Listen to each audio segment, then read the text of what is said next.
When Martha Hale opened the storm door and got a cut of the north wind, she ran back for her big woolen scarf.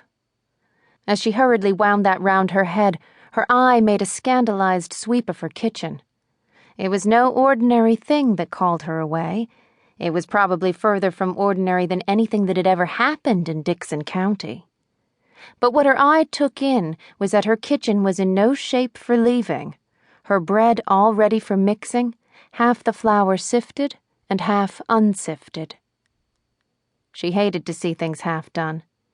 But she had been at that when the team from town stopped to get Mr. Hale, and then the sheriff came running in to say his wife wished Mrs. Hale would come too, adding, with a grin, that he guessed she was getting scary and wanted another woman along. So she had dropped everything right where it was. "Martha," now came her husband's impatient voice, "don't keep folks waiting out here in the cold." She again opened the storm door, and this time joined the 3 men and the 1 woman waiting for her in the big 2-seated buggy. After she had the robes tucked around her, she took another look at the woman who sat beside her on the back seat. She had met Mrs. Peters the year before at the county fair, and the thing she remembered about her was that she didn't seem like a sheriff's wife. She was small and thin and didn't have a strong voice.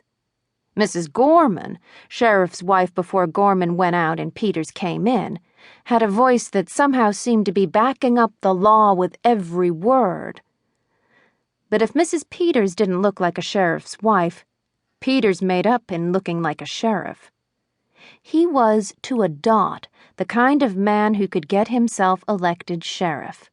A heavy man with a big voice, who was particularly genial with the law-abiding, as if to make it plain that he knew the difference between criminals and non-criminals. And right there it came into Mrs. Hale's mind with a stab that this man who was so pleasant and lively with all of them was going to the rights now as a sheriff.